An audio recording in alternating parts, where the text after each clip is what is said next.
जिंदगी बचाने के लिए डीएम के दरबार में पहुंचा एक अनोखा मामला और गुहार लगाई कि साहब मैं एक मरीज हूं और जिस दवा की हमें जरूरत है वो दवा संत कबीरनगर जिले में नहीं मिलती।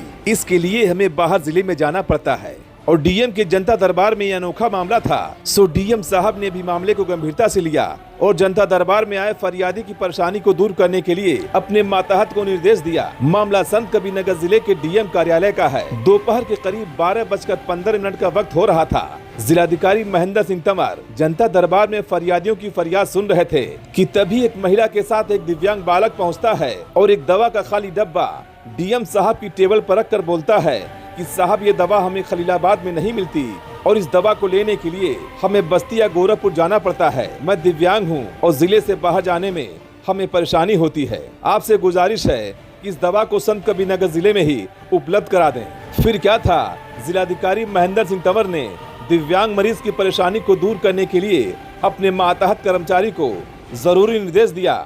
वहीं जिलाधिकारी महेंद्र सिंह तंवर ने बताया कि शिकायती पत्र पर सिर्फ इस बात का उल्लेख किया गया है कि ये दवा इस जिले में उपलब्ध नहीं है। इसके लिए उन्हें बाहर जिले में जाना पड़ता है, जिस पर उन्होंने सीएमओ के जरिए उस दवा को जिले के किसी स्टोर पर उपलब्ध कराने की बात कही है। लेकिन जब हम इस मामले को लेकर सीएमओ साहब के पास पहुँचते हैं और उनसे सवाल किया गया कि आखिर ये कौन सी बीमारी है और क्या ये दवा सरकार की तरफ से ऐसे मरीजों को फ्री मुहैया कराई जाती है, जिस पर सीएमओ साहब ने जानकारी देते हुए बताया कि इस बीमारी का जिले में पहला मामला सामने आया है और इस बीमारी को क्लॉटिंग फैक्टर 8 कहा जाता है और ये बीमारी बहुत कम देखने को मिलती है और ये लाइफ सपोर्ट दवा सरकार की तरफ से मरीजों को फ्री में मुहैया कराई जाती है और इसको लेकर हमने मरीज से बात की है और जल्द ही पीजीआई से संपर्क कर उनकी दवा को उपलब्ध करा दिया जाएगा। साहिल की डायरी का भी यही मकसद है कि जनहित से जुड़ी खबरों की तह तक जाना और हमारे एक छोटे से किए गए प्रयास से अगर किसी का भला हो जाए तो हम ये समझते हैं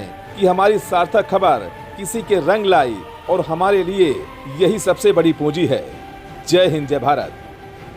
एक बच्चा भी आया था जो उसको प्रॉब्लम है, उसकी दवाई उसने कहा कि जनपद में उपलब्ध नहीं हो पाती है और इसके लिए उनको आसपास के जनपद जैसे गोरखपुर या कहीं जाना पड़ता है। तो चूंकि उनका ये रिक्वेस्ट था कि अगर ये जिले में ही कहीं पे उपलब्ध हो जाए तो कम से कम उनको आना जाना नहीं पड़ेगा। तो उसके लिए मैंने बता दिया है और IMA के और सीएमओ दोनों टीम को बताने के लिए कि कौन से स्टोर्स ऐसे हैं जो इस दवा को उपलब्ध करा सकते हैं। तो उपलब्ध कराने के बाद में फिर जो संबंधित व्यक्ति है उनको अवगत करा दिया जाएगा। सर, क्या दवा सरकारी मिलती है?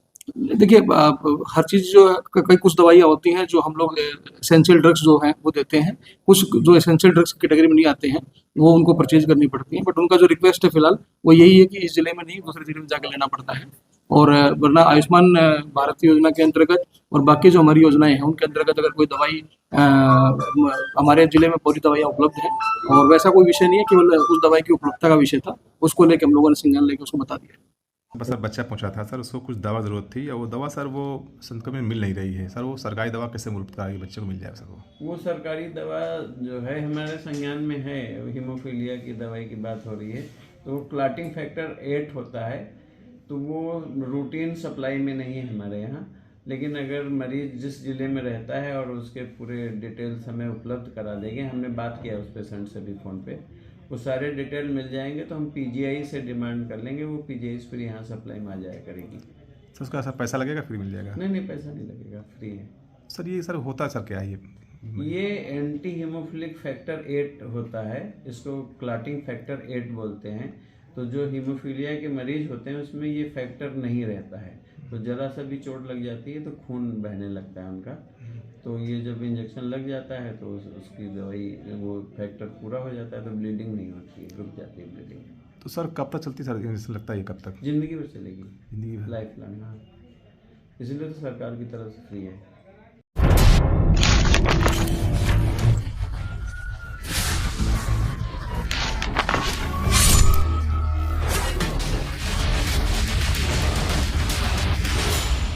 जनहित से जुड़ी हर वो खबर जिससे आपका सरोकार हो, सटीक और निष्पक्ष खबरों का आपको इंतजार हो,